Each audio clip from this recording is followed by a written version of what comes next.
Колядки. Слухаємо! Було одночі увечері проникало незоркий зрок. Ішов снег по всей землі, і тихий ветер разносив пісні, що співали діти.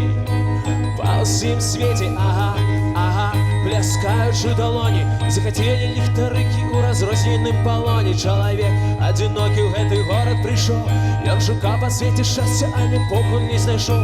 З тонами, з морами, а левери упартав тое, що буде йому цуд на коляды. На коляды, ага, ага.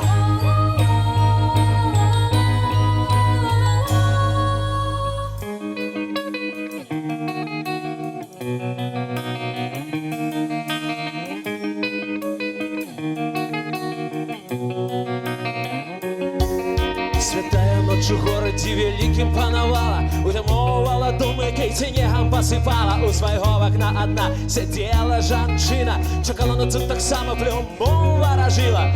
Буде не буде, коли не коли, дай Боже, одір грубе нехта. Ага, колядовщик, олеженики дивний, і до того ж один. Тому і сенце відчинила, сказала, сюди ходи. Сама не розумієте, то прибиток, чи то страта, може все ж таки, їй буде цуд на коляды. На коляды, ага, ага.